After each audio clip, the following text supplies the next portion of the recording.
Howdy folks, back here on the homestead today. Well, actually I've been working on this for a few days and I've just kind of gotten out of the habit of making videos.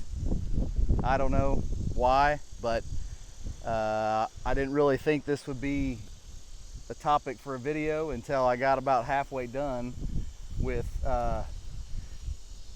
digging a trench and putting PVC for irrigation in the ground. So I stopped and I'm gonna talk about what I'm doing here. But basically I'm in my orchard and this isn't like a professional irrigation system. This is kind of a DIY homemade dealie. But basically in my orchard here I have a hydrant, frost-free hydrant. So I've dug a trench, as you can see here, near the base of it.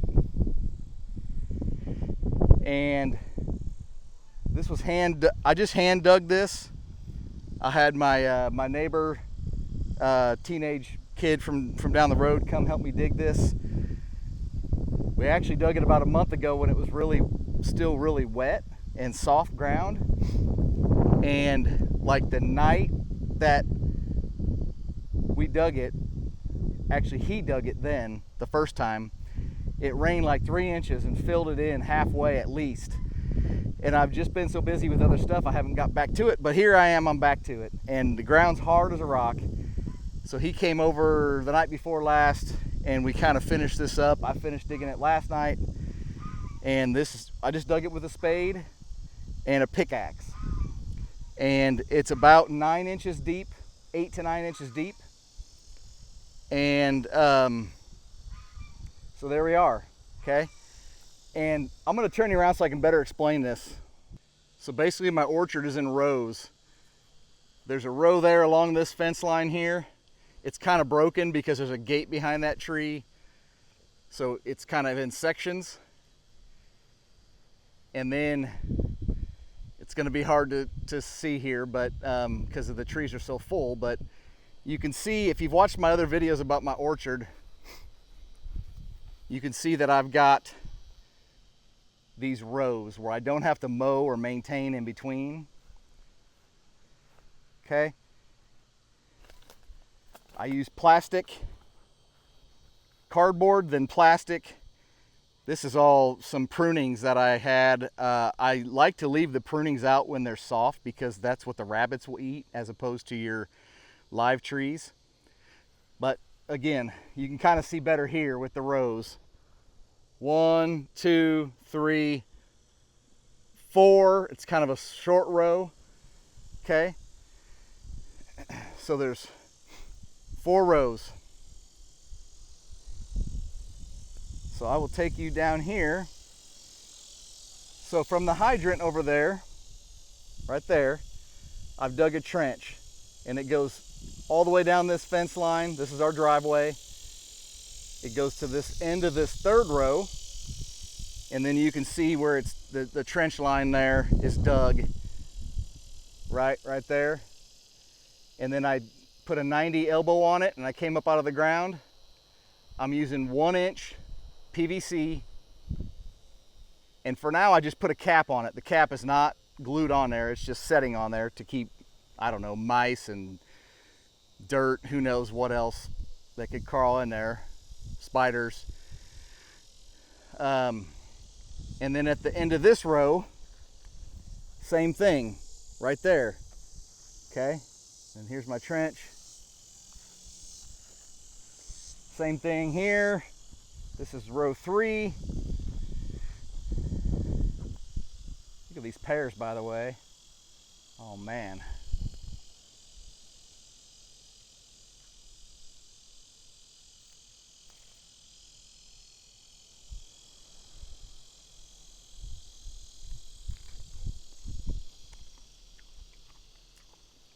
Not quite ripe.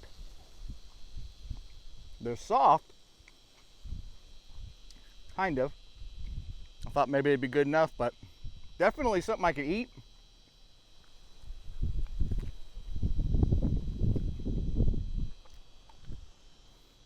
Anyway,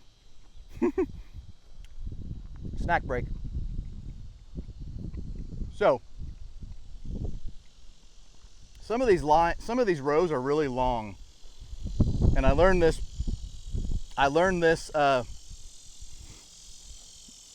lesson the hard way in my greenhouse, where I put too many emitters or sprinklers on a line, and there's just not enough pressure. There's just not enough pressure to go through the line and get the proper amount of irrigation out of each drip or spray head. So I broke this up into two sections. So I have, this is actually back here, row 4 and row 3. So from the hydrant, I ran a 1-inch line that goes from the hydrant to the end of row, where are we at here?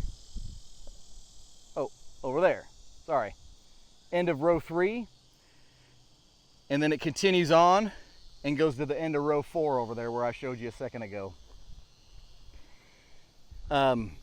They will be on their own line, because if I plan on adding like an automatic timer, and again, I know from experience in my greenhouse that if you put too many drip emitters or spray heads, it just won't really function like it's supposed to.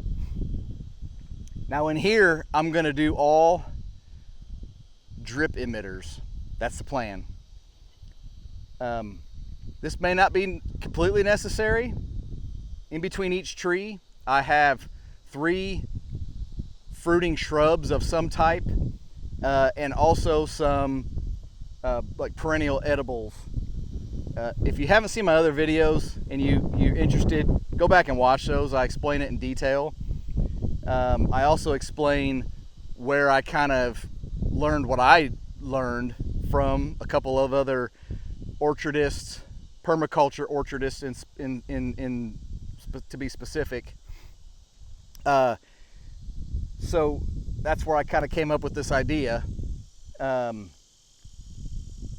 So rows 3 and 4 will be on their own line, and then to come over here, and you can see here there's 2 lines.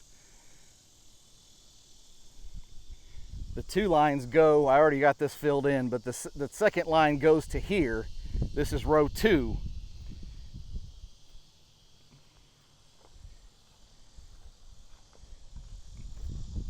And then here I've already teed off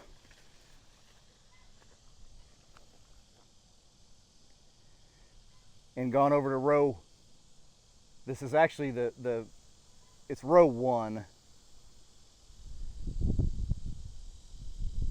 Okay, and then I've got to lay these in there. I'm going to lay them in there side by side, nice and neat, but I've still got to glue a piece on here. And I'll get those laid in there. Okay. Now I'll have 1 stray peach tree here. So I'll have to decide, moving down the road, do I want to just let it kind of do its own thing? Got a bad glare on there for you, sorry. Do I want to have it do its own thing, or maybe hand water it occasionally, whatever? It wouldn't be too far to run a 3rd line just over here to this tree. That's only about 10-15 feet, so I could always do that. But what I plan on doing is coming out of the ground right here. There'll be the 2 pipes will have 90 degrees. They'll come up out of the ground. I'll probably put like a board here so I can, mount them to them, and then have a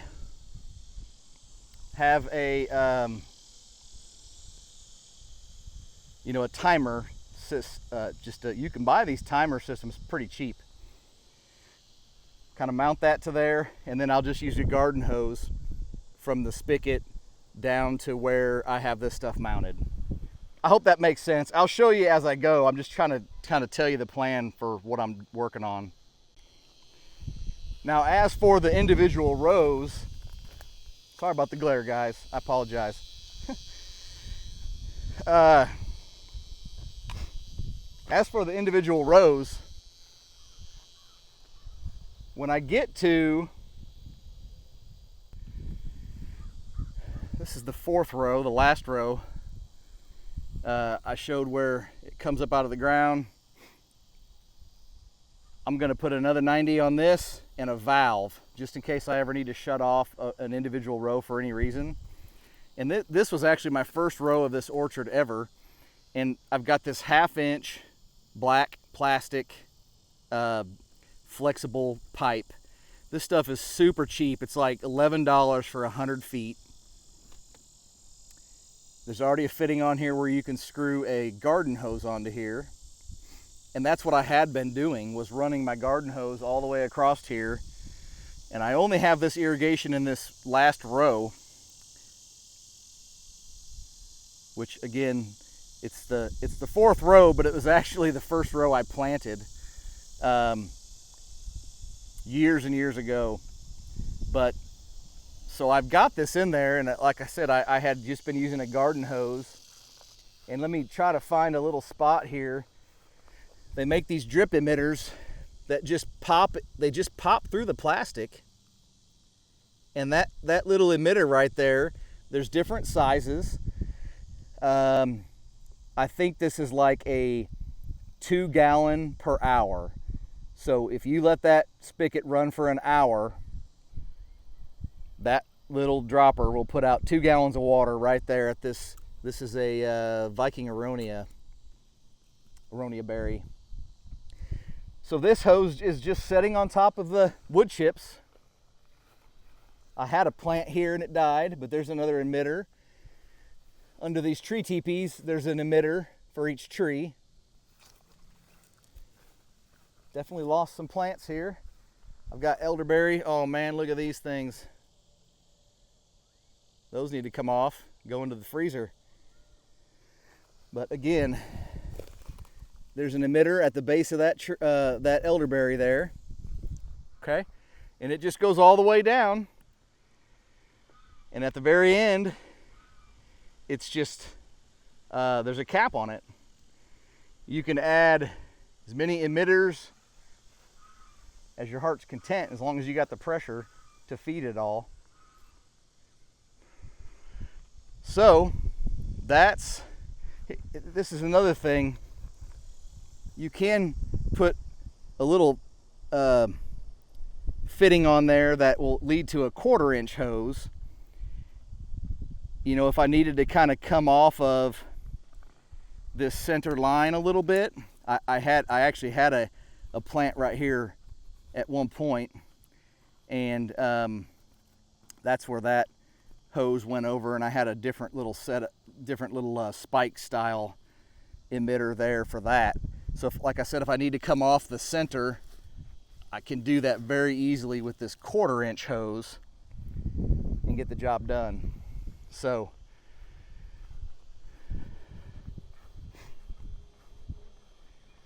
I've got some cedar apple rust going on here. That's rust. The cedar trees put out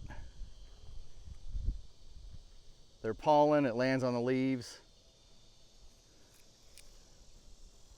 That's why it's so important to plant varieties that are resistant. This is an apple tree. Look how bad that thing looks. Here's another apple tree right next to it. I'd have to look up the varieties to tell you what variety, but this is another apple tree. No rust, none. So variety is everything. Here's another apple, rust everywhere. It's just ugly.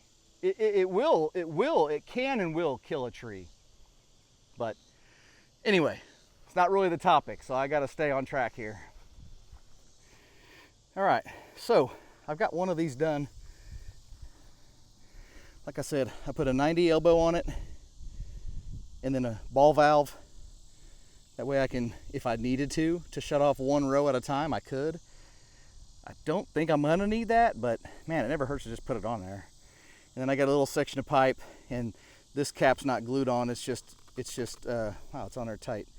But this is just you know, set on there to keep bugs and crap out. But I think eventually I'll cut this pipe down a little bit, and then I'm gonna have to go for a fitting that goes probably steps down to, I'm gonna have to see what they have, but something that'll step down from 1-inch PVC ultimately to get to this, a garden hose. And I may do away with the garden hose fitting and just if I can get to 1/2 inch, so reduce the 1-inch to 1/2 inch, and then do a I'm not sure what they call it, where it slides on. It's kind of ribbed. I can't remember what that's called. I'll put it on the screen right now, the fitting, and then this 1/2 inch will slide into that. We'll probably put a hose clamp on it, and we'll be good to go. So I'm going to finish this up for the night. And all right, so to try to make these videos a little shorter and more manageable, I'm probably going to do this in 3 parts. So I've got my 2 lines here, right here, coming up out of the ground.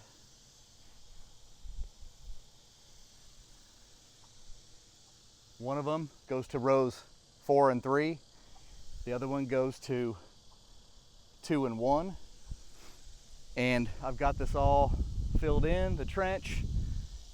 And as you can see here, I've got my all 4 of the PVC pieces coming up out of the ground, and a ball valve. And then I actually wanted kind of a neon colored spray paint, so you know, we don't hit these with mowers, stuff like that. Also to protect the plastic. PVC I think could be in the sunlight, like the UV rays, but you know, everything breaks down with UV after time. So I thought maybe if I put paint on it, this yellow isn't really as bright as I wanted, but it is a kind that sticks to plastic, PVC, and so that's what I went with. That's the brightest I could find that would stick to plastic. I'm sure there's other stuff out there. At Lowe's, they didn't have it. So I've got the main bulk of this done. The hard part, the trench digging, the filling it back in, has actually been kind of hard, because from when we first kind of dug this out, this darn Bermuda grass has grown all through the chunks of soil and the soil that we took out of the trench. So it's just like, you know, if you don't know what Bermuda grass is it grows almost like a vine across the ground and under the ground through its roots. And it's just I hate the dang grass, but that's kind of what we have here in Oklahoma. So it was all grown through the fill dirt, you know, that I was putting back in the trench, and so what a pain. But got it all done for now. I think part 2 will be running all of the 1/2 inch lines down my rows, including the emitters.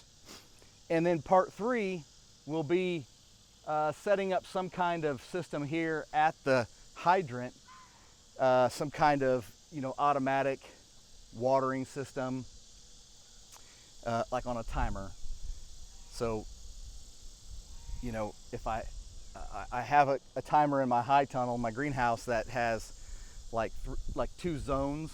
So it'll kick on for an hour, or, you know, 2 hours on the one zone, and then it'll kick over to the other zone and do it. So that's kind of what I'm thinking here.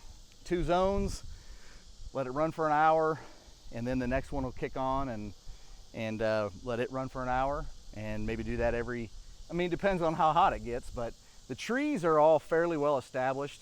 I've got some new ones, but it's the shrubs and the plants in between that probably need it more than the trees. But that's the plan. I hope this all makes sense. It's not really a how-to. You know, I'm not going to show you every little fitting and how it's cut and how it's glued. It's really not rocket science. You could find a video out there, or really just ask anybody that is handy. PVC is super easy to work with. And so, you know, that's the easy part. I'm just trying to show you how I'm setting up my system. So again, this is not a DIY. This is how I'm doing things. And I probably wouldn't even make this video, or certainly not put it out there if I already didn't have a little experience doing this type of drip irrigation already in my garden and my high tunnel. So I kind of, have a little experience with this, and feel confident enough to go ahead and put these out, in kind of a 3-part series. Again, this is just showing what I'm doing. So if it can help you, great. This may not work at all where you're at, or you may think it's a stupid idea, horrible idea, whatever. I'm just sharing it. If it helps, great. So we'll see you guys on part 2. Take care.